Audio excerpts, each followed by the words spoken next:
written an entire book on this, but I'm going to ask you to provide some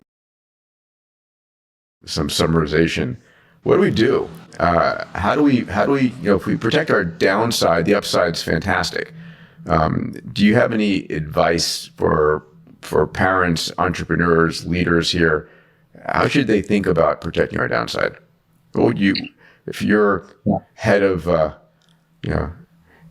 world here, what do you do? What do you think?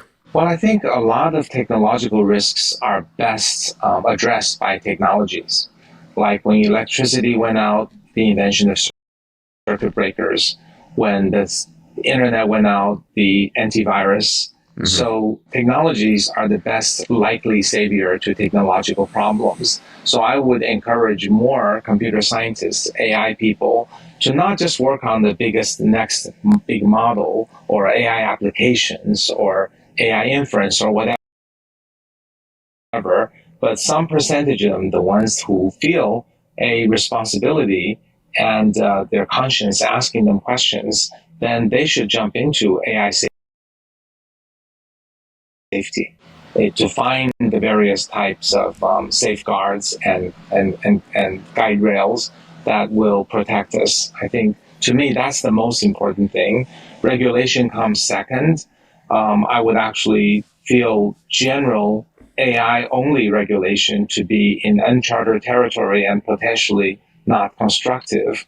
I think it would be better to take existing laws, let's say laws about fraud, laws about other blackmail, and then apply the use of AI to achieve those things.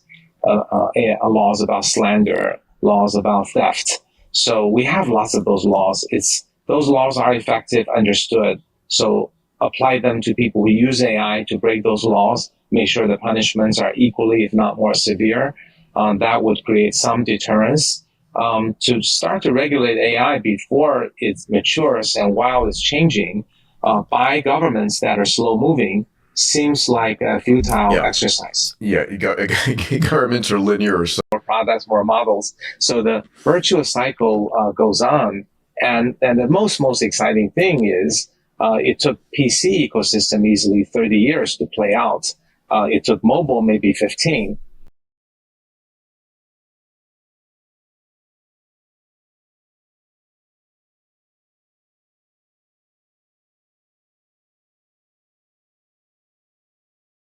But we're going to see AI play out in the next 3 years or so.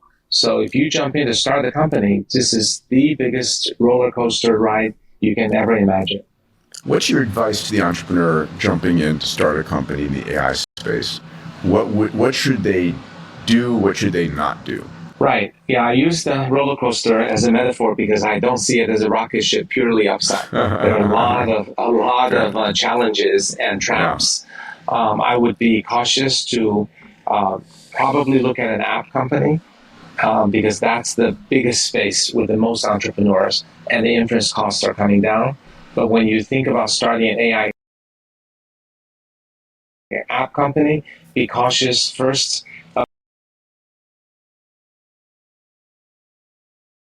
about can you handle the inference costs because those are too expensive.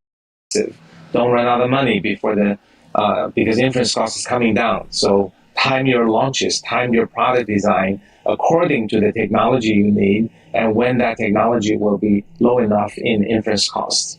Secondly, be careful of the modeling companies because we've seen companies like Jasper who build great apps, but then the model sucked all their know-how because they saw all the data. So ensure that you don't do that. The last advice is all the models are getting better. One day they'll be close to AGI. Does that mean my app will be eventually limited to a veneer and with very limited value? I don't necessarily think so because historically we've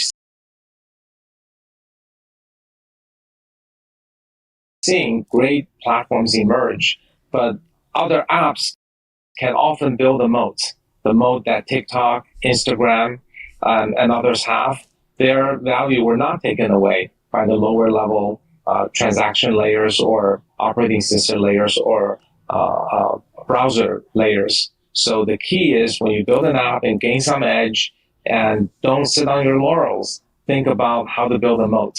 That moat could be your brand, your user loyalty, user data, or social graph, things that we have seen, or maybe new things in the AI era. Yeah, I like to think about it